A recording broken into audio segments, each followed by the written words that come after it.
오늘 이제 수학에 대해서 할 건데요. 수학 중에서도 이제 순수 수학이 있고 응용 수학이 있는데 응용 수학 쪽을 좀 포커스를 맞춰서 하겠습니다. 주제는 굉장히 다양하게 많이 있습니다. 응용 수학이란 무엇이? 자, 혹시 응용 수학이 뭔 것 같아요? 응용 수학. 응용 수학. 주제가 이제 다양하게 이제 많이 있습니다. 일단은 그 얼룩말의 그 무늬가 왜 그렇게 됐는가, 그거에 대한 거. 그다음에 그 세포의 체세포 분열에 관한 거. 다 이제 수학적 모델링이에요. 수학적 모델링하고. 그다음에 적혈구 모양이 왜 저렇게 생겼는가, 뭐 그런 거. 그다음에 이제 바이오 스캐폴드라는 거, 생체 지지체. 그다음에 아티피셜 조인트 같은 경우는 이제 인공관절 같은 거 있고, 그다음에 CT. 그리고 훼손된 그 지문을 복원하는 거. 그다음에 또 여기는 이제 없지만은 금융 쪽으로, 사실 이제 금융 쪽이 굉장히 수학을 전공하고 자기 전공을 거의 100% 사용하는 분야 중에 하나예요.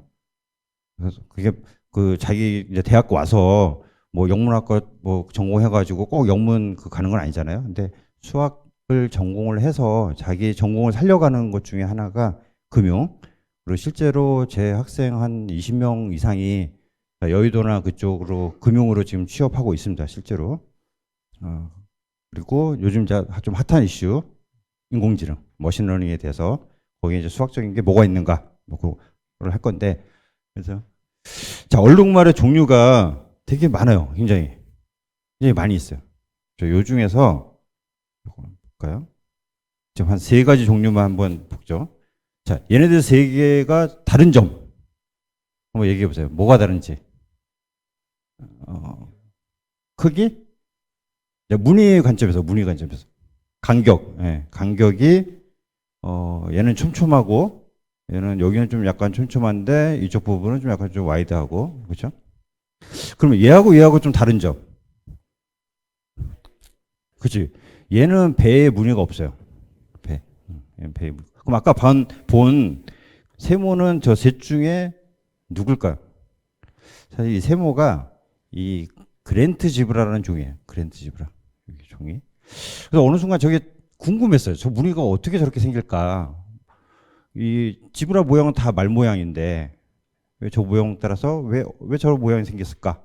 저거를 어떻게 수학적으로 모델링하고 그다음에 시뮬레이션 하는 거, 그거에 대해서 연구를 했습니다. 그래서 자, 생물에서 예전부터 이제 이런 게 있었어요. 생물에도 옛날에 이제 배아 상태에서 이게 3주예요. 3주, 3.5주, 5주 이렇게 지났을 때 얼룩말이 이제 이렇게 변화되는 건데, 생물에서 어떻게 설명을 했냐면은 위에 있는 애는 이런 패턴이 3주 반 정도에 이런 패턴이 생겨가지고 걔가 자라니까 그냥 그대로 그 패턴을 유지하는 거고, 얘 같은 경우는 얘는 이렇게 다른 거는 아주 어렸을 때, 이거보다 더 초기에 그런 패터닝이 생겨가지고 자라면서 엉덩이 부분 이쪽이 이제 크게 자라니까 거기가 더 확장되는 거예요. 여러분 이제 이렇게 생각하면 돼요. 그 풍선을 초기에 불지 않고 거기다가 이렇게 네임펜으로 이렇게 무늬를 만든 다음에 부은 거하고, 이미 한 반 정도 분 상태에서 패턴을 만드는 거하고 다르거든요. 그렇게 이제 설명을 합니다. 이렇게 그렇게 부위별로 값들을 다르게 해가지고 요게 이제 실제 이제 시뮬레이션 한 거예요. 요게 이제 이 방정식을 풀어가지고 아까 그 세모 같은 그런 패턴을 만든 겁니다. 요거는 그 국제 탑 저널에 지금 실려 있습니다. 지금 이제 다양한 주제를 할 겁니다. 여러 가지. 이제 주제 전체가 수학을 저렇게 응용을 한다. 자, 응용 수학에서는 3가지를 잘해야 돼요. 뭘 잘해야 되냐면은 내가 응용하고 싶은 분야, 뭐 이거 같은 거는 바이오 분야, 아니면 금융 분야, 이렇게 자기가 응용하고 싶은 분야를 또 잘해야 돼요. 뭐 화학을 잘하든지 생물을 잘하든지 물리를 잘하든지 뭐 컴퓨터를 잘하든지, 그러니까 그 분야, 응용하고 싶은 분야하고 그다음에 수학, 그리고 코딩, 그 3개를 잘해야 돼요. 근데 어중간하게 잘하면은 아무것도 안 돼요. 왜냐면은 내가 바이오 막 그 실험복 입고 계속 동물 갖고 실험하고 하는 사람보다 잘하지 않잖아요. 수학과에서 그냥 펜 갖고 이렇게 막 하는데 실제 실험하는 사람보다 밤을 새워서 실험하는 사람보다 잘하지 못할 거 아니에요. 또 그리고 컴퓨터 거의 해커 수준으로 막 이렇게 하는 그런 컴퓨터 학과보다 내가 잘하지 못하잖아요. 그렇다고 또 순수 수학 이렇게 뭐 필즈메달 받은 그런 학자처럼 내 수학을 이렇게 파고드는 것도 아니잖아요. 그래서 어중간하게 하면 아무것도 안 돼요. 근데 어느 정도 내가 잘하면은 그 세 개를 잘 섞어가지고 굉장한 시너지 효과가 있는 거예요. 이렇게. 그런 예들을 쭉 보여주는 겁니다. 이게 이제 실제 이제 코딩의 부분입니다. 아까 그걸 했던 거 뭐 좀 더 있는데 한 일부분만 보여줬어요. 이런 식으로 이런 코딩을 짜면은 이런 패턴을 보일 수가 있는 거예요. 자, 저걸 그럼 뭘로 하는가? 어떤 패턴이 생기는 걸 내가 이제 원리를 아는 거죠, 원리를. 이렇게. 이론 같은 거를 이제 세우고, 가설을 세우고, 내가 이제 프로그램을 짠 다음에 시뮬레이션을 해가지고 볼 수 있는 거예요. 자, 그 다음에 이제 다음 주제요. 이거는 또 이제 뭐냐면은, 세포가 보면, 자, 생물에서 세포 분열하는 거 공부한 적 있어요? 자, 세포가 어떻게 분열해요? 단계. 처음에 어떻게 돼요? 세포가 분열하기 전에, 그 다음에 어떻게, 처음에 어떻게 돼요? 세포가 자라면서. 자, 그 유전자가 갈라지는 걸 뭐라 그래요? 무슨 분열이라 그래요? 체세포 분열 말고, 유사 분열. 예, DNA를 두 개 복제해서 가는 거를. 사실 내가 고등학교 때 생물을 못했어요. 못하기도 하고, 싫어하기도 하고, 안 하기도 하고. 예, 한데, 이제 나중에 이제 교수 되고 나서 이제 다양하게 이제 공부를 하다 보니까 지금 이제 다시 이제 공부를 하는데, 사실 이제 여기 이제 수학에 조금이라도 관심이 있지만은, 다른 것도 잘 해야 돼요. 언제 쓸지 몰라요. 화학이나 생물이나 뭐 경제나 뭐든지 언제 쓸지 지금 당장은 내가 이걸 어디서 쓰냐 배운다 그러지만은 어딘가를 쓸 수가 있어요. 그래서 모든 과목에 다 열심히 하는 건 중요합니다. 이렇게. 그래서 이제 궁금했어요. 이게 보다 보니까 아직까지도 정확한 이론이 없어요. 이 체세포 분열, 그러니까 세포가 복제가 되고 이 두 개가 갈라지는데 어느 위치에서 갈라지느냐는 아직 없어요. 그 마치 우리가 자 빛은 두 가지 성격이 있죠. 뭐뭐 있어요? 입자설도 있고 파동설도 있고 그죠? 얘도 이 세포 분열도 그 위치가 정해지는 그 이론이 크게 한 세 가지가 정도 되는데 어떤 세포는 이 이론이 맞고 어떤 세포는 저 이론이 맞고 그래요.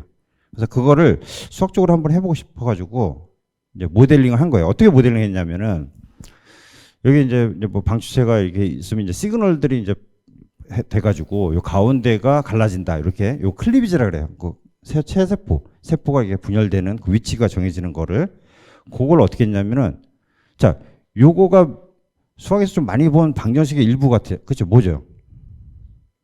어떤 방정식? 타원, 그렇죠? 자 타원의 방정식 공식 어떻게 돼요? 예? 타원의 방정식. 자 원의 방정식 공식 어때요? 원의 방정식.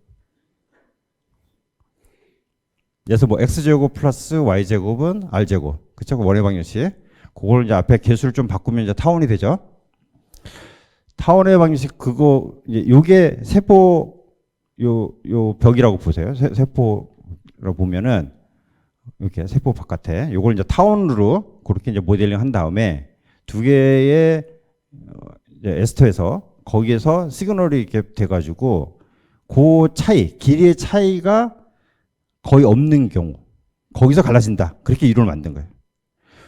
이렇게 그래서 두 개의 차이의 값에 나중에 역수로 주는 거예요. 역수. 그 차이가 작으면은 역수. 근데 딱 차이가 0이면은 0으로 나눠지기 때문에 어떤 작은 수를 이제 입실론이라는 작은 걸 더해서 그렇게 만들. 기본적으로 이렇게 두 개의 그 이제 복제된 게 있으면은 이 가운데로 잘라져야죠. 왜냐하면 핵이 두 개가 한 곳에 몰리면 안 되잖아요. 그렇게 이제 모델링을 하는 거예요. 이제 수학을 이제 좀 더 써서 자, 이 응용 수학에서는 우리가 이제 중고등학교에서의 수학은 다 답이 있어요. 그렇죠? 답이 있는 문제를 풀잖아요. 어렵긴 해도 답은 있어요. 이렇게. 근데 이제 대학 수준이나 이쪽 연구 이쪽에 오면은 답이 없는 문제들이 많아요. 그러니까 답은 있는데 못 구하는 문제들이 많아요. 그래서 이제 실제 우리가 관심 있는 문제들은 거의 못 풀어요. 손으로 풀 수 없는 문제들이에요. 그러니까 해는 존재한다. 그건 알 수 있어요. 뭐 존재하는 것까지 증명 같은 걸 있어요. 뭔가 있는데 그걸 못 구해요. 대부분. 구할 수 있는 문제는 굉장히 그 관심 없는 문제들, 너무 쉬운 문제들. 대부분의 이렇게 이제 이걸 이제 수학적 모델링이라고 그래요. 매스매티컬 모델링. 어떤 현상을, 자연현상 이런 거를 수학적으로 모델링하고 얘를 못 풀어요. 이거를 풀 수가 없어요. 이 방정식을. 이게 사실 이제 이게 나비스토스 방정식인데 그 실대 밀레니엄 문제 중에 하나죠. 그래서 이거를 수치 기법이라는 거 갖고, 그러니까 누머리컬 애나리시스라는 이제 수치 기법이라는 걸 갖고 근사치를 구해요. 근사치를 구하는데 또 근사치를 구해도 그것도 손으로 못 해요. 그래서 코딩을 짜는 거예요. 코딩을 해서 그건 이제 컴퓨터로 풀고 그 결과를 이제 비주얼리제이션, 시각화하는 거죠. 아니면 이제 데이터를 추출하던가. 자, 여기 보면 이게 시뮬레이션이에요. 세포가 거의 한 2배 정도 됐을 때 체세포 분열이 나요. 왜냐면은 한 1.5배 정도 큰 다음에 분열이 되면은 계속 그게 반복되면 세포가 점점 작아지겠죠. 그리고 한 3배 정도 된 다음에 분열이 되면은 거대 세포가 될 거 아니에요. 점점 커질 거 아니에요. 그러니까 대략 한 2배, 세포가 2배 정도 됐을 때 갈라집니다. 이렇게. 그래서 이게 수축환이라고 그 컨트랙팅 링이에요. 서로 이렇게 수축이 돼가지고 되는. 그래서 그러면 저걸 이제 증명해야 되잖아요. 저게 맞는지. 그래서 이제 실제 세포 사진하고 오버래핑 시켜보는 거예요. 오버래핑 시켜가지고 실제 사진하고 실험하고 비슷한 거를 알 수가 있죠. 자, 여기서 잠깐 사실 저도 예전에 이제 중학교 시절에 게임을 되게 좋아했어요. 근데 이게 사실 게임보다 더 재밌어요. 왜 재밌냐면은 게임은 남이 만들어 놓은 거를 내가 플레이하는 거잖아요. 얘는 응용수학 이쪽은 내가 만드는 거야. 내가 이론을 만들고 내가 프로그램을 짜고 내가 결과를 만들고. 이렇게. 그러니까 이게 사실 게임보다 더 재밌습니다. 예. 요거 이제 3차원. 아까 한 거는 2차원이고 요거 이제 3차원. 실제 세포는 이제 3차원이니까. 자, 그러면 저걸 왜 하는가? 왜 하느냐? 이런 이제 암세포 같은 거를 이제 연구를 할 때, 이제 암을 연구를 할 때, 실험할 수 없잖아요? 뭐 실험한다고 해봐야 이제 뭐 쥐나 뭐 이런 동물 같은 걸 뭐 할 수 있지만 그것도 시간이 오래 걸려요. 암이 이게 자라는데 뭐 몇 달 걸릴 수도 있고 몇 년 걸릴 수도 있고. 그래서 이제 컴퓨터로 해보는 거예요. 이거를 인실리코라 그래요. 인실리코. 컴퓨터로 실험하는 거. 우리가 이제 생체 내 실험이 있고 생체 바깥에 이렇게 실험할 수도 있잖아요. 그렇죠? 인비보, 인비트로 그런 말 있죠. 생체 내에서 실험하는 거, 생체 안에서 실험하는 거, 컴퓨터 안에서 실험하는 거, 인실리코라고 합니다. 그래서 어떤 약물이 어떤 효과가 있는가 뭐 그런 것들을 이제 시뮬레이션을 미리 해보는 거예요. 이렇게. 이제 종양 같은 거. 그래서 이제 종양이 보면은 우리가 이제 암, 투머라고 하는데 이 투머도 이 내부는 괴사를 해요. 왜냐하면 이제 그 영양분이 이제 안까지 안 가니까. 그래서 그 괴사하는 게 빠르면은 이제 투머가 암이 없어질 것이고 그 괴사하는 것보다 더 빨리 이제 증식을 하게 되면은 점점 이제 커지는 이제 악성이 되겠죠. 악성 암이. 요거 이제 3차원 이제 시뮬레이션. 우리 이제 존 루엔그룹의 지도 교수님이고요. 스티브 와이즈는 옛날 이제 같이 했던 이제 동료인데 이것도 원래 이제 제 지도 교수님이 원래부터 이제 이 암 이런 걸 연구하는 분이 아니었어요. 처음에는 뭘 연구했었냐면은 크리스탈. 그러니까 이제 요즘 이제 어제도 눈이 왔죠. 눈송이가 이렇게 자라는 거, 아니면 얼음이 자라는 거. 거기서 아이디어를 얻어가지고 이 암을 연구한 거예요. 뭔가 세포가 자라는 거랑 그런 크리스탈이 결정체가 자라는 거랑 아이디어를 얻어서. 자, 이것도 다른 지금 주제들이 굉장히 많은데 이제 수학이 이제 다양하게 어떻게 응용되는가 그런 것들을 이제 맛배기로 보는 겁니다. 자, 요거는 그 적혈구예요, 적혈구. 자, 적혈구 모양이 왜 저런 모양일까요? 이제 적혈구가 이렇게 구성이 되어 있는데, 자, 이런 뭐 모양이 아니라 이게 움푹 들어가는 모양이에요. 적혈구가. 자, 적혈구는 자기 크기보다 더 작은 모세혈관을 들어가요. 근데 그게 만약에 적혈구가 테니스공처럼 이게 동그랗다. 그러면은 그 구보다 더 작은 모세혈관은 갈 수가 없어요. 막혀서. 근데 이제 모양이 이제 이런 모양이면은 이렇게 이런 모양이면 얘가 접혀서 들어가요. 접혀서. 그래서 이 적혈구 사이즈보다 더 작은 모세혈관도 통과할 수가 있습니다. 그리고 그 저 적혈구를 보면은 이제 모세혈관을 통과하고 나서 다시 이제 원형대로 복구될 때 저게 이제 탄력 있게 복구가 되면은 적혈구가 좀 이렇게 건강하다 이렇게 볼 수 있고, 그렇지 않고 이게 다시 회복되는데 굉장히 시간이 오래 걸리거나 잘 회복이 안 된다. 그러면 이 피의 적혈구가 그렇게 건강하지 않다 이렇게도 알 수 있습니다. 자, 그 다음 주제는 이제 바이오 스캐폴드라고 하는 거예요. 자, 바이오 스캐폴드는 뭐냐면 우리가 스캐폴드가 뭐냐면은 건물 같은 거 이제 새로 지을 때 그 지지체 같은 거 이렇게 만들잖아요, 그죠? 우리가 이제 건물 새로 짓다 보면은 철골 구조로 이렇게 하고 위에 뭐 천으로 이렇게 막 가려놓죠. 그걸 스캐폴드라 그래요. 근데 바이오 스캐폴드는 생체 지지체예요. 생체를 지지하는 생체 지지체를 바이오 스캐폴드라고. 자, 요거는 이제 뭐냐면은 만약에 이제 턱이 있는데 이제 턱이 여기서 뭐 암이나 뭐 이런 것 때문에 거기를 이제 긁어내고 거기를 이제 뭔가 대체를 해야 돼요. 이렇게 턱 부분을.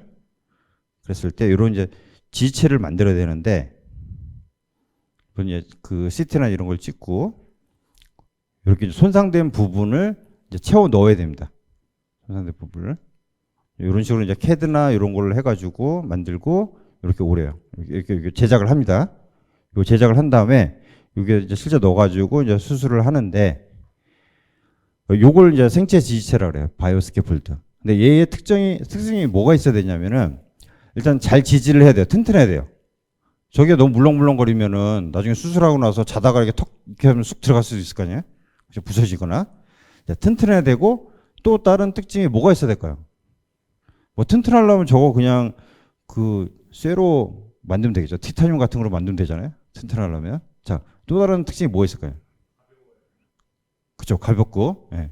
너무 무거우면 또 안 되겠죠. 그쵸? 시간이 지나면서 이제 그러니까 이게 종류가 여러 가지예요. 그러니까 바이오 스캐폴드가 그 녹는 실처럼 시간이 지나고 나서 다 없어지는 것도 있고, 아니면은 예를 이제 관절이나 고관절이나 이런 슬관절 같은 경우에는 그냥 티타늄으로 해서 그걸 우리가 예서 그 임플란트 한다고 하면은 임플란트 그거는 굉장히 티타늄 같은 거잖아요, 굉장히. 그렇죠?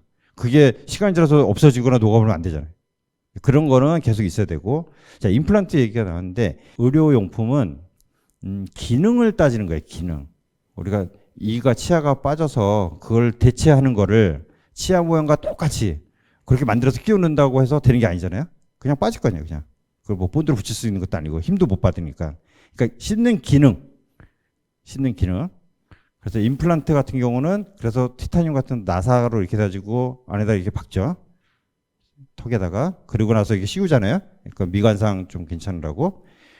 어떤 거는 기능, 임플란트처럼 씹는 기능을 위해서 튼튼하게 하기 위해서 나사로 만들고 미관상 위에만 이렇게 씌워주는 거죠. 이렇게.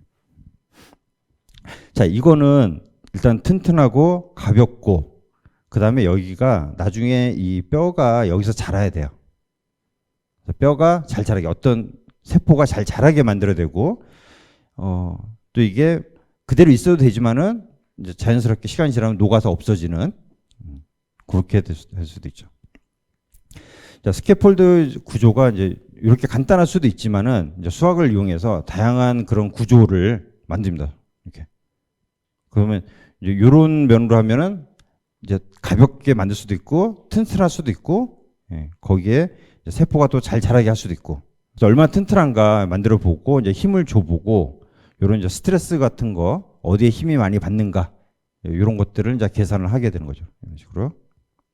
여기다가 이걸 왜 하냐면은 이거를 바로 여기다가 넣어서 이제 닫아버리면은 여기 이제 뼈세포가 자라는데 굉장히 시간이 오래 걸려요. 다시 회복하는데.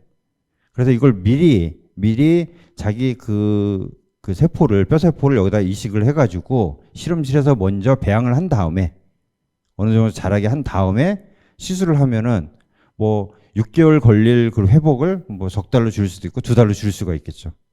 그러면은 내가 자기 그 자기의 면역 반응 같은 게 이제 없어야 되는 거니까 자기 세포를 빼가지고 하는데 그게 많지가 않잖아요. 그 적은 양을 어떻게 여기다가 어디다가 어느 부분에다가 이걸 심어가지고 배양을 해야 가장 최적으로 가장 많이 그렇게 자라게 할 수 있을까? 그런 것들을 이제 시뮬레이션 하는 겁니다. 모델링을 하고 그런 게 이제 이런 거예요. 그 주말 농장에 해봤다니까 이걸 이제 심을 때도 얘를 이제 너무 빽빽하게 또 많이 심으면은 우리가 이제 뭐 잔디나 뭐 이런 씨 같은 것도 꽃이나 이런 것도 좁은데 너무 많이 심은다고 좋은 건 아니잖아요. 그렇죠. 적당히 심어야죠. 적당히 심어서 영양분들이 다 이렇게 보충이 되게끔 그런 거예요. 이게. 그래서 아까 그 자랄 때 그것도 뼈세포에 그 자라는 것도 이렇게 모델링을 해요. 이렇게 모델링을 해서 내가 이제 시뮬레이션을 해보는 거예요. 요거는 뭐냐면은 내가 뼈세포를 중간중간에 이렇게 넣는 거예요. 그리고 중간에는 영양분을 넣는 거예요. 그렇게 했을 때 잘 자라는지 아니면은 뼈세포를 전체를 다 심었을 때 왜냐면 다 뼈세포를 다 심어버리면은 영양분이 부족할 수 있잖아요. 산소도 부족할 수도 있고 그럼 오히려 더 못 자랄 수 있거든요. 너무 많이 과다하면은 그렇죠? 뭐 여러분 뭐 간단하게 생각해 보세요. 여기에 만약에 1000명이 들어왔다. 별로 안 좋을 거 아니에요, 그죠? 근데 그거면 이제 어떻게 해야 가장 최적일까? 그런 것들은 이제 시뮬레이션을 먼저 해보는 겁니다. 이렇게 그래서 이제 시간이 지났을 때 뼈세포들이 어떻게 자라는가 농도를 이제 체크를 하는 겁니다. 자, 그다음 주제는 그 이제 의공학 쪽에 이제 인공관절. 인공관절은 우리가 보통 보면 이제 고관절이라고 하는 엉덩이 관절. 이제 이 같은 경우는 이제 노인분들께서 많이들 이렇게 넘어지시거나 근데 사실 이제 젊은 사람도 스키 같은 거 타다가 또 넘어져서 또 부러질 수도 있고 그래요. 요즘 이제 스포츠 때문에 많이들 젊은 사람들도 많이 가는데 이걸 이제 엉덩이 관절은 이제 고관절이라고 그래요. 고관절. 이렇게. 그러니까 여기 골두라고 그러는데 이 앞에가 이게 부러져서 이렇게 이제 치환술을 하는 거죠. 바꾸는 거. 그래서 이제 분석을 하는 거예요. 사람들에게 이제 걸어 다니면서 이제 힘을 어떻게 받는가. 언제 많이 받냐면은 이렇게 막 점프할 때 많이 받아요. 이렇게 막 그래서 지하철 같은 게 막 와가지고 계단 마중에 하나씩 안 내려가고 한 3-4개 남았을 때 팍 점프하죠. 점프하고 이렇게 딱 착지할 때 그때 굉장히 스트레스 받아요. 관절에. 그리고 이제 그 우리나라 같은 경우는 이제 노인분들께서 이제 쪼그려 앉아가지고 막 일을 많이 하시잖아요. 이렇게. 이건 이제 게이트 사이클이라고 하는데 이게 이제 걸어 다니는 그런 거죠. 고관절이 있고 또 슬관절이 있어요. 무릎 관절은 이제 슬관절이라고 합니다. 뭐 그래서 이제 축구 선수나 이런 분들은 이제 많이 슬관절을 많이 인대 같은 거 많이 끊어지고 많이 그렇죠. 그래서 이제 무릎이 만약에 그 연골이 이제 많이 닳아서 뼈끼리 이제 부닥치면 굉장히 이제 아프고 하니까 이렇게 이제 인공 슬관절을 이렇게 듭니다. 근데 이 슬관절이 이게 그냥 단순히 그 예수 이제 피노키오 관절처럼 이렇게 나무 이렇게 2개가 이렇게 꺾이고 이런 게 아니에요. 인간의 그 관절은 사실 이제 눈에 잘 안 보여서 그러는데 이렇게 이제 접어지는 것도 있는데 접어지면서 슬라이드가 돼요. 이렇게 약간 미끄러지고 그리고 회전을 해요. 노테이션 이렇게 그래야 좀 이렇게 사람 같은 거예요. 그래서 이걸 그냥 우리가 이게 그 인형처럼 이렇게 툭툭 이렇게 끊어버리면은 되게 사람 같지가 않아요. 그래서 이거를 이제 만들 때는 요 보면은 요게 회전해요. 관절이 이렇게 회전 위하고 아래하고 이렇게 회전하고 그 다음에 얘가 약간 이게 슬라이드 이게 미끄러져 슬라이드 돼가지고 슬라이드 되고 꺾이고. 그래서 이제 실제 이제 요걸 또 어디에 또 응용이 되냐면은 그래서 스턴트맨 같은 경우 영화 특수 촬영 같은 거 할 때 스턴트맨 되게 위험하잖아요. 뭐 높은 데서 막 떨어지고 막 뭐 이렇게. 근데 이거를 내가 만약에 그러니까 우리가 그거를 그 시뮬레이션을 한다. 시뮬레이션 하는데 그 사람을 그냥 인형처럼 이렇게 만들면 안 되고 그 애니메이션 만들 때도 걸어갈 때 이런 걸 적용을 하는 거죠. 이런 기능을 사람처럼 그냥 단순히 이렇게 발이 피노키오처럼 이렇게 딱딱딱딱 걸어가는 게 아니라 인형처럼 그 관절을 이걸 이용해서 만드는 거예요. 그래서 이게 이제 의료에서 되지만은 실제 이제 이런 기능을 내가 만약에 그 애니메이션 만들고 특수효과 만들고 하는 시뮬레이션 하는 거 애니메이션 만들 때 거기다도 응용이 되는 거죠. 그런 것들이. 그래서 어느 한쪽의 분야를 잘 알면은 다른 쪽하고도 같이 융합을 해가지고 좀 더 이제 새로운 것들을 만들 수가 있습니다. 그래서 이제 뭘 고려를 해야 되냐면은 이제 여기가 이제 많이 달아가지고 이제 이거를 이제 자르고 이제 이걸 늘리는 거죠. 근데 이게 너무 크면은 이제 수술 부위가 많으니까 이게 이제 작으면 좋은데 또 작으면은 또 너무 스트레스를 받는 거고. 여기서 이제 고려해야 될 사항이 요거는 이제 세라믹으로 보통 만들어요. 이제 위에 이쪽은 이제 티타늄이고 그리고 위에 이제 이렇게 들어가는 거예요. 요거가 크면은 되게 안정돼요. 되게 안정감이 있는데 그 대신에 이게 발을 많이 회전을 많이 못 시켜요. 이게 이제 회전각이 이렇게 많이 안 나오기 때문에 그러면 이거를 작게 만들면은 발이 많이 회전이 돼요. 많이 움직일 수 있는데 그 대신에 잘 빠져요. 빠지거나 이제 스트레스를 굉장히 많이 받고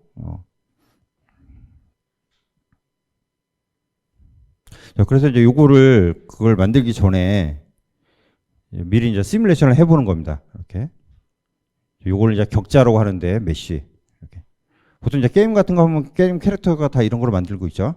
자, 우리가 이제 보는 그 시뮬레이션에서도 크게 두 가지가 있는데 영화나 특수효과 되는 그런 시뮬레이션은 애니메이션 같은 경우는 그럴싸하면 돼요. 실제 모양과 그럴싸하면. 근데 이런 거 같은 경우는 정확해야 돼요. 그냥 그럴듯하게 만들면 안 돼요. 실제로. 그러니까 예를 들면은 이제 우주 왕복선 같은 거를 시뮬레이션 한단 말이에요. 우주 왕복선이 대기권 밖에 나가서 다시 재진입할 때 열을 얼마나 받는가. 그래서 이제 우주 왕복선이 실제로 이렇게 갈 때 들어올 때 이렇게 뒤집어서 와요. 왜냐면 우주 왕복선의 그 머리 부분 거기가 굉장히 튼튼하게 만들었기 때문에 대기권에 진입할 때 마찰이 굉장히 세거든요. 근데 그걸 이제 감당하려면은 이제 동체 밑에가 아니라 위쪽으로 해서 뒤집어서 이렇게 들어오고 이제 그거를 대충 한번 실험을 할 수 없잖아요. 한번 이렇게 뛰어봤더니 비용도 굉장히 많이 들고 우주왕복선 하나 만들어가지고 이랬더니 이거 불타가지고 안 되겠네 하고 다시 만들고 그럴 수 없잖아요. 그래서 그거를 이제 시뮬레이션을 이제 미리 해보는 거예요. 얼마나 스트레스를 받고 열이 얼마나 올라가고 어느 부분에 열이 많이 받는가 이런 것들을. 그래서 이것도 미리 뭐 이렇게 저렇게 만들어보고 이렇게 만들었더니 많이 빠지고 안 된다 할 수 없으니까 미리 이것도 시뮬레이션을 해봐서 여기다가 하중을 줘가지고 어디 부분에 스트레스가 많이 받는가 이렇게 그런 것들을 미리 이제 계산을 하는 거죠. 그 다음에 있는 게 이제 CT. 그 컴퓨티드 토모그래피라고 하는데 우리가 이제 CT를 찍으면은 이런 식으로 CT는 이게 단층이죠, 단층. 단층으로 이렇게 이미지들을 쭉 찍어요.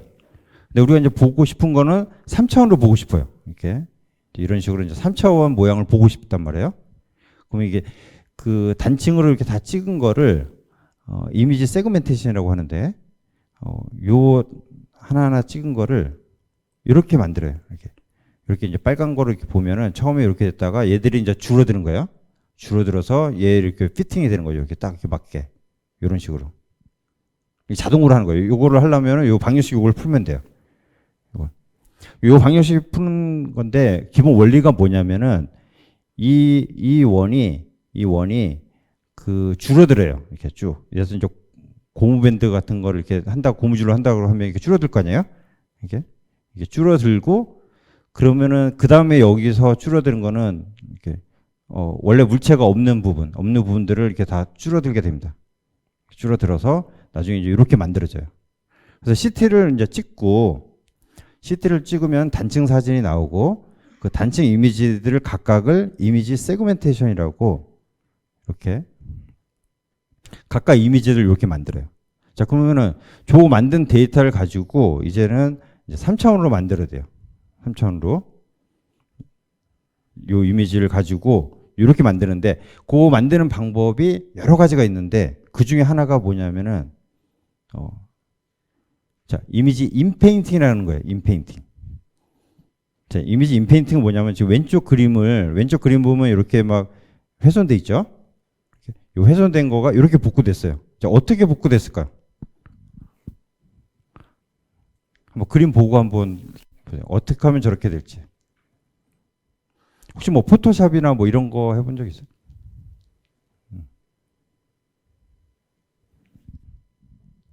자, 이미지 인페인팅은 옛날부터 있었던 건데 예전 이제 그 프레스코 벽화 같은 거 이렇게 벽화 같은 거에 이제 그 그림이 훼손됐을 때 이제 만드는 건 이제 복구하는 건데 그 논리가 뭐냐면 그 주변에 있는 것들을 색을 내는 거예요.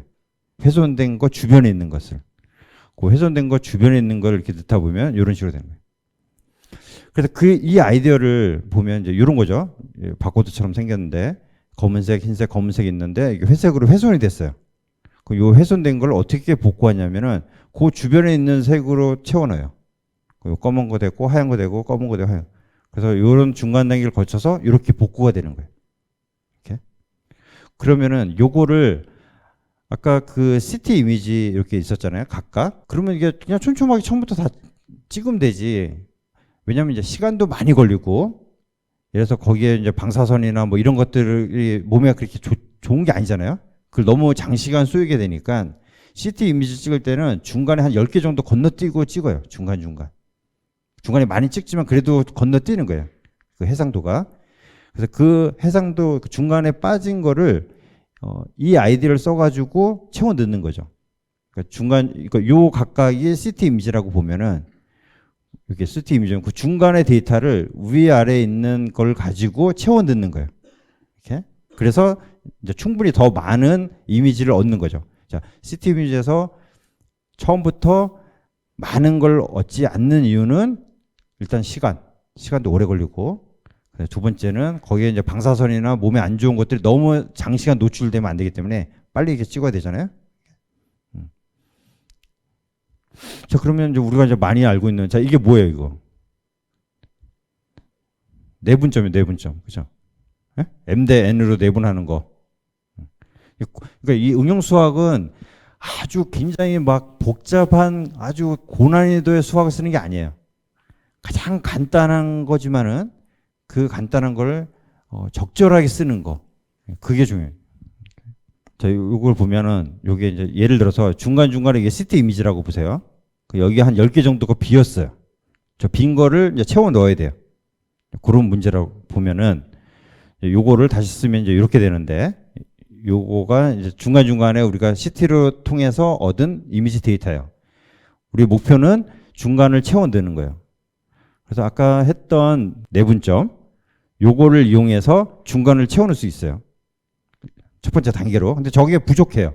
저렇게 채워 넣으면은 모양이 이런 모양이 나와요. 이런 모양. 그냥 리니어 인터폴레이션을 해버리면은 내분점으로 해버리면 그래서 여기다가 이제 그 미분 방정식 그걸 풀면은 요렇게 우리가 원하는 모양이 나와요. 이렇게 부드럽게 연결이 되는 데이터 중간들을 다 채워 넣은 거죠. 그래서 요거는 이제 뭘 뜻하냐면 실제 CT 이미지가 원래 더 있는데 그걸 좀 빼고 중간중간 듬성듬성 요것만 가지고도 이렇게 만들 수 있다는 거예요. 이렇게. 자, 그다음에 이제 이것도 이제 좀 다른 이제 주제인데 얘는 이제 작년에 특허도 얻었어요. 수학 알고리즘 갖고도 특허를 받을 수 있어요. 실제 이제 특허 받은 문제인데 여러분 한번 지문을 한번 보세요. 여러분 지문.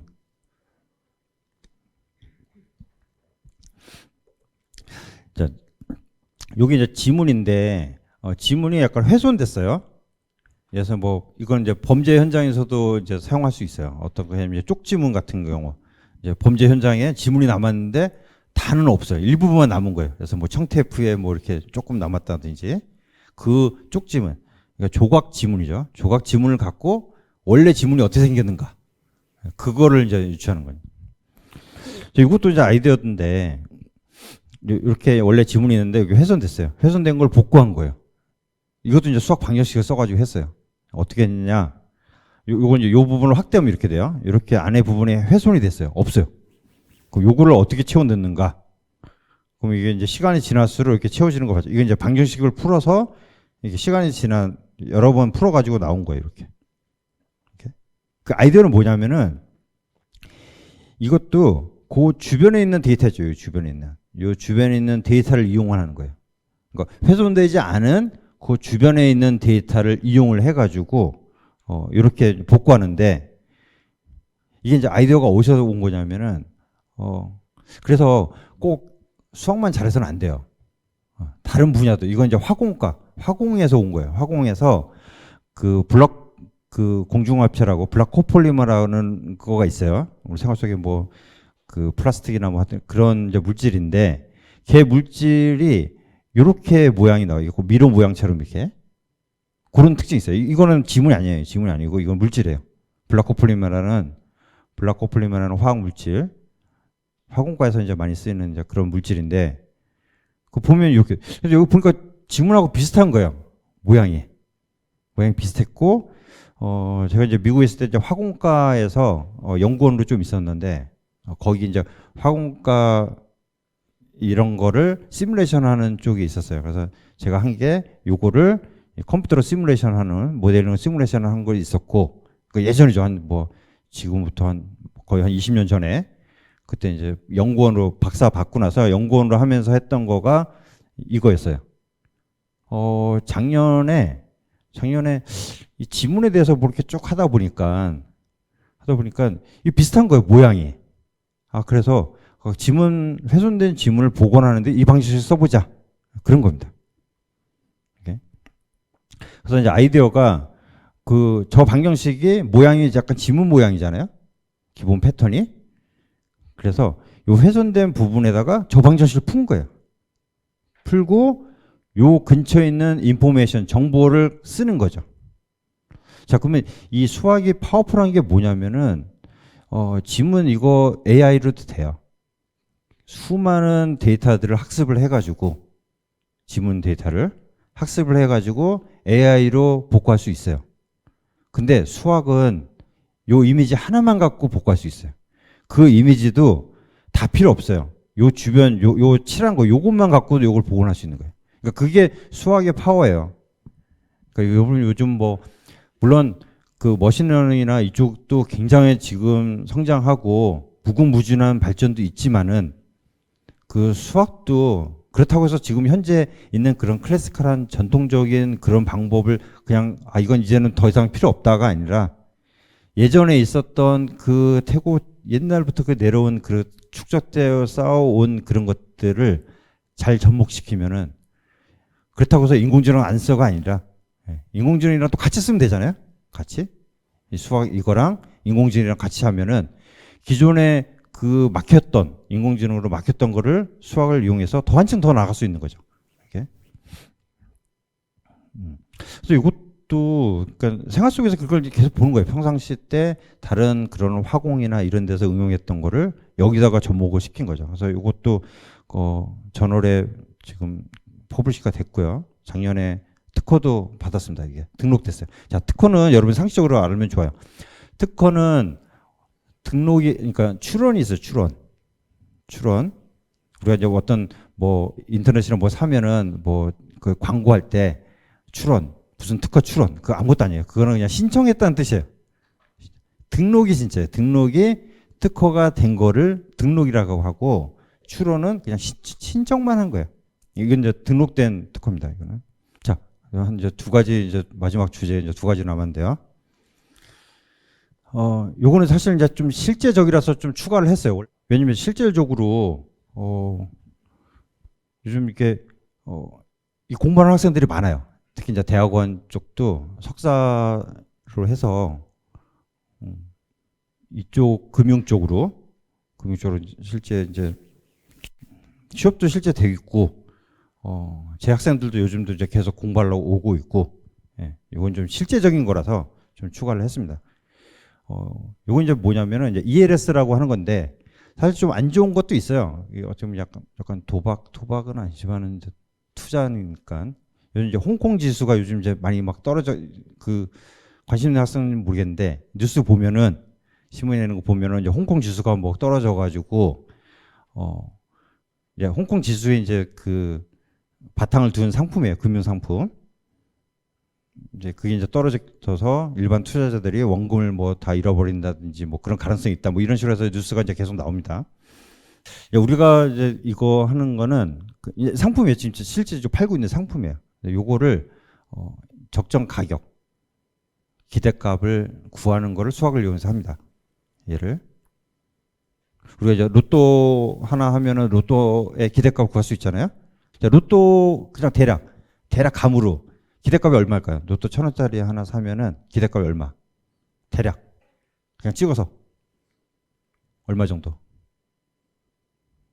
주사위가 1부터 6까지 있는 주사위를 하나 던졌는데 주사위 눈금이 나오는 수대로 내가 돈을 주겠다. 1이면 10,000원 주고 그 대신에 이제 게임값을 받아야죠. 그냥 주는 건 아니고 6이면은 60,000원 주겠다. 그러면 그거 기대값 얼마예요? 주사위가 내가 던졌어요. 여러분이 던져가지고 3이 나오면 내가 30,000원 주고 4가 나오면 40,000원 주고 이런 게임이 있다 그러면은 한 번 던졌을 때 얼마를 기대할 수 있어요? 그 35,000원이에요. 그러면 이제 게임값은 내가 35,000원보다 이상을 내가 받아야 내가 이길 거지. 그죠? 뭔가 남아야 될 거 아니에요. 카지노나 뭐 다 이런 것도. 그래서 예를 뭐 36,000원을 게임값으로 받는다든지 그런 걸 계산을 하는 거예요. 그래야 상품을 팔아서 남길 거 아니에요. 오케이? 여러분한테 이제 이해하라고 보는 게 아니라 복잡한 상품 구조다. 이게 구조가 이제 뭐냐면은 이게 몇 년 전에 이제 공모전을 했어요. 이 상품을 일반 사람들한테 어떻게 하면은 쉽게 이해하게 설명할 수 있는가. 그래서 이제 그 중에 공모전에서 이제 상 받은 게 뭐냐면은 여러분 이제 국영수가 있어요. 국영수가 있는데 고등학교 3년 동안 여러분 이제 부모님하고 이제 배팅을 하는 거예요. 중간 6개월마다 이걸 하는 거니까 1학기 말, 2학기 말 이렇게 보는 거예요. 국영수 중에서 1학기 말에 3개 국영수 점수 중에서 제일 안 좋은 점수, 제일 낮은 점수 걔가 약간 좀 세팅이 좀 높긴 한데 걔가 90점 이상이면 좀 힘들긴 한데 90점 이상이면은 10만 원 주겠다. 그런 거예요. 그랬더니 1학기 말 지나고 나니까 제일 낮은 점수가 뭐 50점 이래가지고 꽝이에요. 틀렸어요. 그럼 이제 다음 기회에 1학년 2학기 말에 또 국영수 중에서 시험 봐서 가장 점수가 안 좋은 걸 기준으로 해서 이번에는 좀 약간 줄여줘요. 85점만 되면은 10만 원 주겠다. 그렇게 했어요. 그래도 안 돼. 그럼 이제 2학년으로 올라가는 거예요. 2학년 1학기 때 국영수 중에서 가장 안 좋은 점수가 이제 또 내려요. 80점 이상이면 이제 포기하지 않게 이제 조금 더 이제 80점 이상이면 이번에 이제 10만 원이 아니라 이제 20만 원 주겠다 이러는 거예요. 20만 원. 그래도 그때 시점 받아도 또 안 돼요. 그건 또 2학년 2학기 말에 국영수 중에서 가장 안 좋은 점수가 70점 이상이면 주겠다. 그런 상품이 이제 ELS 상품이에요. 실제 지금 팔고 있는 게. 이제 그거가 이제 지금 국영수로 세팅을 했는데 실제는 코스피 200, 뭐 S&P 뭐 500, 뭐 유로스탁 실제 이제 그 인덱스, 금융 인덱스를 바탕으로 해서 하는 겁니다. 근데 기본 개념은 그래요. 그래서 아까 얘기했던 것처럼 처음에 90%, 뭐 85%, 70% 이렇게 내려가잖아요. 그래서 스텝 다운이라고 그래요. 스텝 다운 ELS. 그런 상품을 계산을 하는 거예요. 이게 적정 가격이 얼마인지. 이게 그래야 이게 실제 기대값은 한 9,500원 정도 되는데 상품은 10,000원에 파는 거죠. 당겨되니까. 예. 그런 것들을 계산하는 거가 여기 이제 수학이 들어가요. 이제 랜덤 넘버, 이제 몬테카를로 시뮬레이션이라고 하는데 랜덤 넘버를 이렇게 만듭니다. 랜덤 넘버를 기준가 이제 100에서 이게 막 만들어요. 이거를 보통 업계에서는 실제 실무에서는 한 10만 번 정도 해요. 10만 번 정도. 이걸 뭐 100만 번, 1000만 번 하면 뭐 좀 더 정확하겠지만은 그 대신 시간이 걸리잖아요. 자, 우리가 시뮬레이션 하거나 이럴 때 트레이드 오프라고 하는데 적당히 이제 타협을 해야 되냐. 뭘 타협해야 되냐. 정확도하고 속도예요. 내가 정확도를 올리려면은 시간이 오래 걸려요. 이렇게. 내가 만약에 금융상품이 그러지만 만약에 내일 날씨를 예측하려고 뭐 슈퍼컴퓨터 돌리고 막 이렇게 계산을 해요. 근데 난 정말 정확하게 하겠다. 근데 그 계산이 한 달 걸린다. 아무 의미가 없어요. 이렇게. 그렇다고 해서 내가 빨리 한다고 해서 그냥 대충 팍 해가지고 1초 만에 끝냈다. 아무 답이랑 막 내면 그건 아무 필요 없죠. 그래서 그 트레이드 오프예요. 정확도하고 시간하고 그걸 이제 맞춰서 하는 거죠. 내가 만약에 빨리 간다고 내 집에까지 가는데 제트기 타고 갈 수 없잖아요. 그렇죠? 정말 내가 미국 가려고 하면은 비행기를 타고 가는 게 빠른 거지만은 내가 여기서 집에 가려고 하면은 여기서 뭐 인천공항 가서 비행기 타고 갔다가 뭐 어디가 내리겠어요. 그렇죠? 그래서 그 내가 사용하는 그 문제에 따라서 그 빠르게 하고 정확도하고 그걸 잘 트레이드 오프 해야 됩니다. 몬테카를로 시뮬레이션은 이런 거예요. 보통 이제 뭐 시뮬레이션 돌렸다 이런 거는 여러 가능성이 있는 것들을 수십만 번 돌린 다음에 그거의 평균을 내는 거. 그 방법이 몬테카를로 시뮬레이션. 보통 우리가 몬테카를로 시뮬레이션의 얘가 뭐 파이 구하는 거, 뭐 다트 원안에 던져가지고 뭐 이렇게 하는 거, 그게 이제 예제긴 한데, 이게 이제 세 개의 그 서로 다른 걸 하고 그 중에 가장 안 좋은 것들만 이렇게 모아두는 거죠. 3개 중에서 가장 안 좋은 거. 그러니까 얘를 기준으로 상품이 되는 거예요. 그러니까 뭐 저런 거랑 비슷해요. 우리가 뭐 월드컵 경기 뭐 이렇게 축구 경기 해서 몇 대 몇으로 이길 거예요. 그 배팅하는 그런 거예요. 기본적으로. 그걸 이제 파생 상품이라고 그래요. 파생 상품. 코스피나 뭐 이런 인덱스 이런 거하고는 돈하고 아무 상관없는 거잖아요. 거기에서 파생돼 가지고 어떤 금융 상품을 만들었다. 그래서 이제 파생 상품이라고 합니다. 그래서 이제 그 모든 이제 케이스가 이렇게 있어요. 이제 이런 이제 중간 케이스들은 뭐냐면은 이제 중도 상환이라 그러는데, 근데 만약에 1학년 2학기 때 가장 안 좋은 점수가 95점이다. 그러면 그때 이제 상황 끝나는 거예요. 그때 이제 돈을 받고 그런 이제 모든 상황들을 다 이제 체크를 하는 겁니다. 이렇게. 코드는 이제 이렇게 돼 있고요. 그리고 이제 코드에 대해서 이 코드가 아주 간단하잖아요. 그러면 이해하기 힘들어요. 프로그램 그래요. 프로그램은 간단하면 할수록 왜냐면 거기에 많이 함축되어 있기 때문에. 이렇게. 그래서 이제 코드가 이제 그리고 남이 쓴 코드도 사실 이제 보기 좀 힘들고. 근데 여러분이 이제 이제 고등학교에서 이제 뭐 코딩 수업 뭐 있어서 열심히 들으면 좋은데 굳이 뭐 그걸 학원까지 다녀가면서 배울 거는 아닐 것 같아요. 왜냐하면 고등학교 그 단계에서 배워야 될 거는 일단 뭐 학교 선생님 말씀 잘 듣고, 그 잘 듣는다는 거는 그 약간 이제 커뮤니케이션 문제도 있는 거죠. 학교 선생님이 뭔가 전달하려고 하는 거를 잘 듣고 이해하는 거. 그런 이제 태도 문제도 있고, 그리고 이제 또 자기가 아는 것들을 옆에 친구들한테 알려주는 거. 그거는 굉장히 좋은 거예요. 왜냐면 자기가 좀 더 잘 알 수 있는 거고. 그래서 학교 수업도 충실히 잘 들어야 됩니다. 자, 이게 이제 코드고. 자, 이제 마지막 주제가 그 인공지능. 자, 인공지능 요즘 이제 많이 하죠. 머신러닝도 이제 많이 하는데, 제가 이제 이거 이제 대학에서 거의 한 4년 정도 지금 계속 강의를 하고 있는데 아주 그 기초적인 내용이에요. 아주 기초적인 인공지능에. 그래서 이제 숫자들이 이렇게 있어요. 숫자들이 이제 이런 이제 데이터들이 쭉 있으면은 이게 28 그러니까 이 픽셀이 28 곱하기 28 데이터로 이렇게 돼 있습니다. 이런 이제 데이터를 갖고 학습을 해가지고 이제 새로운 데이터가 왔을 때 내가 맞추는 거죠. 그게 이제 그 머신러닝의 기계학습의 기본이에요. 이렇게. 네. 여기 이제 실제 학습하는 데이터들이에요. 각각 숫자들이 대략 한 6,000개 정도 있어요. 이제 그 표준 엠니스트 데이터셋이 표준적인 문제가.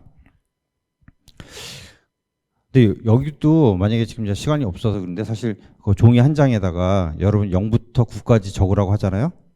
나중에 한번 기회 있으면 한번 학교 가서 한번 해보세요. 친구들끼리. 숫자가 스타일이 다 비슷해요. 이건 좀 문화적인 것 같아요. 이 쓰는 스타일이 숫자가 비슷해요. 다. 그래서 그 숫자 만약에 이제 공항에서 전화번호를 적어라. 그 전화번호 그 숫자 스타일 보고 이 사람이 뭐 중국에서 왔는지 미국에서 왔는지 유럽에서 왔는지도 알 수 있을 것 같아요. 어느 정도. 그래서 그런 게 좀 있더라고요. 우리가 예서 이제 7자 쓰는 거가 미국 사람 쓰는 거하고 한국 사람 쓰는 거가 좀 달라요. 그래서 그 숫자 그 자체도 보면은 그걸 갖고 이게 어느 나라 국적이 온지 알 수도 있을 것 같더라고요. 자, 머신러닝은 기본적으로 함수를 만드는 거예요. 아주 이제 기본적으로 머신러닝 기초는 x라는 거는 예서 이제 우리가 숫자 같으면은 이미지 숫자죠. 이미지 데이터들이요. 이게 이 테스트 같은 경우는 거의 한 6만 개 정도 데이터가 있어요. 테스트 아까 좀 했던 그 숫자 데이터 있죠. 얘네들이 한 6만 개 정도 있어요. 각 숫자별로 대략 6,000개. 딱 6,000개는 아니에요. 어떤 건 6,000개 조금 안 되고 어떤 건 6,000개 계속 많고 이런 데이터를 갖고 가지고 학습한다는 거는 뭐냐면은 이 웨이팅을 주는 W라는 거하고 V라는 매트릭스를 만드는 거예요. 그게 학습이에요. 요 데이터 X를 가지고 X 6만 개를 가지고 그걸 이제 계속 반복하면서 이 W하고 V라는 매트릭스를 만드는 거예요. 그래서 이제 그 인공지능 할 때 그 선형대수, 뭐 그 행렬 이런 게 중요하다는 거가 요 W가 행렬이에요, 행렬. W하고 V라는 거가 그걸 만들어서 이런 함수를 만드는 거예요. 그게 궁극적인 거예요. 그러면은 이제 학습이 다 끝났으면은 그 다음에 뭘 하느냐? 새로운 데이터 X가 들어왔을 때 그것이 무슨 숫자라는 거를 계산을 하는 거죠. 그게 이제 기본적인 거. 그래서 이제 구조는 이런 식으로 돼 있어요. 구조는 뭐 이런 식으로 돼 있어가지고 요게 이제 그 아까 이미지 있던 거를 픽셀로 쫙 나열하는 거예요. 다. 요 입력 데이터가 이제 벡터로 만드는 건데 원래 이미지 데이터 요거 있잖아요. 요게 얘가 이렇게 있으면은 얘네들을 하나씩 뜯어요. 이렇게 쭉 얘랑 두 번째 줄 이거 뜯어가지고 뒤에다 연결을 해요. 그러니까 요 매트릭스 2차원 이거를 1차원 벡터로 만들어요. 그게 나중에 매트릭스하고 곱하기 편하기 때문에 데이터 프로세스하기 편하기 때문에 얘를 다 해체시켜가지고 요 두 번째 거를 여기 연결하고 얘를 뜯어서 여기다 연결해서 굉장히 긴 28 곱하기 28 사이즈의 벡터로 만들어요. 긴 거로. 걔를 만들어 가지고 걔가 이제 요거가 되는 거죠. 예. 이미지 하나 됐으면은 거기다가 개수를 곱해 가지고 이제 유언 뭐 히든이라는 걸 만들고 거기에 뭐 활성 함수를 넣고 거기다 또 개수를 또 만들고 이렇게 해서 그 요거를 계속 하면서 여기 이제 곱해지는 개수의 행렬을 만드는 거 그게 학습하는 거예요. 그래서 그 6만 개 데이터를 갖고 학습이 끝나면은 이제는 새로운 데이터를 넣었을 때 걔가 숫자가 뭐다 그렇게 맞추는 거죠. 근데 그걸 이제 만들 때 그러면 그 개수들을 어떻게 구하느냐? 그 개수 구하는 건 이제 경사하강법이라는 그런 이제 방법을 써가지고 구합니다. 거기에 이제 편미분 방식이 들어가는 거죠. 편미분이 들어가는 거고 원래 있는 거가 이제 학습을 할 때 원래 이제 그 주어진 데이터하고 가장 맞는 거. 그래서 보통 이제 우리가 할 때 그 비용 함수라고 그래요. 코스트 펑션. 어떤 비용이 최소한에 들게끔 만드는 거죠. 아니면 에너지 펑션이라고도 해요. 우선 에너지가 최소화되게. 보통 이제 비용 함수, 코스트 펑션. 코스트 펑션을 이제 각각의 뭐 제곱으로 만들어서 원래 이미지, 그러니까 원래 이미지가 있으면은 데이터가 있죠. 얘는 그림이에요, 그림, 이미지. 그럼 이제 얘의 라벨이 있어요, 숫자. 얘는 2 하나씩, 그림 하나에 라벨 하나씩 이렇게 매칭이 됩니다, 데이터가. 요거 이제 이미지 데이터가 있으면은 얘는 0, 얘는 1, 얘는 2 숫자가 이렇게 라벨이 하나씩 붙어요. 택이 라벨이 하나씩 붙고. 자, 그래서 이 원래 이제 그 이렇게 해서 얘가 이미지가 들어오면은 그 매트리스랑 곱해서 이런 이제 매트리스, 이런 매트리스예요. 이거. 매트리스랑 곱해서 최종적으로 어떤 값이 나오는 건데, 그것이 원래 라벨, 원래 주어진 데이터하고 같게끔 그렇게 이제 비용 함수를 이렇게 이제 비용 함수를 정의를 하고 걔를 이제 미분을 합니다. 이렇게. 근데 이 미분할 때 합성 함수 미분이 들어가요. 여러 단계를 거치기 때문에. 그래서 합성 함수를 여기서 쓰는 거예요. 이렇게. 자, 그래서 이제 경사하강법 이제 이걸 써가지고 개수를 구하는 거. 자, 그게 이제 요새 이제 이게 이제 마지막 이제 주제인데요. 그 경사하강법에 그 학습률이라는 게 있어요. 학습률. 거기 이제 타임 이제 얼마큼 많이 이제 가야 되느냐 뭐 그런 건데, 거기서 이제 나오는 이제 값, 그것이 이제 학습률이 이제 너무 크면은 이게 수렴하지 않고 뭐 왔다 갔다 하면서 발산해 버려요. 그래서 이제 이 수학적인 백그라운드를 알아야 되는 이유가, 인공지능 뭐 쓴다고 해서 변수값을 이렇게 바꿔보고 저렇게 바꿔보고 이렇게 시행착오를 하는 것보다는 그 값이 갖는 의미가, 수학적인 의미가 뭔지를 알면은 나중에 그 값을 조절할 때, 아, 이게 너무 커서 안 됐구나, 이걸 좀 줄여서 잘 되면은 이게 이제 그렇게 이제 알 수 있는 거죠. 그래서 여러분 이제 그 나중에 인공지능 이런 거를 이제 사용을 할 때 그 뭔가 어떤 거에 그 내면 원래 원칙을 아는 게 중요해요. 그냥 무작위로 그냥 이렇게도 해보고 저렇게도 해보고 뭐 될 때까지 하고 그러면은 안 좋은 것도 꿈보다 해몽이라고, 안 좋은 것도 그냥 이게 해석만 좋게 할 수 있잖아요. 그래서 수학적으로 그거가 왜 그렇게 되는지 원리를 아는 거, 그런 건 굉장히 중요합니다.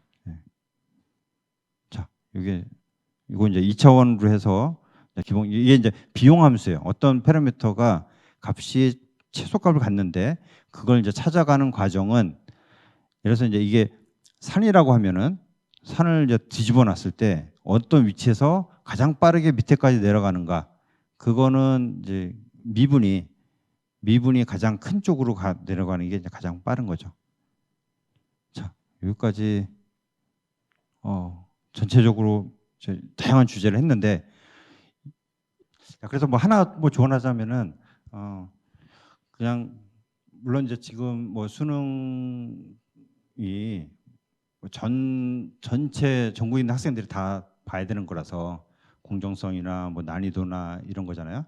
약간 그래서 그런 비슷비슷한 문제를 많이 풀어서 잘 맞추는 것도 뭐 일단 수능의 그이지만, 크게 보면은 약간 좀 도전적인 문제나 그런 것들도 이렇게 골고루 좀 푸는 것도, 왜냐하면 똑같은 문제를 안 틀리기 위해서 여러 번 그냥 반복 학습하는 것보다는 좀 도전적인 문제도 좀 해보고 수학의 맛을 좀 들이는 게 더 좋을 것 같습니다. 자, 시간이 자, 그러면 이제만 마치겠습니다. 수고 많았습니다.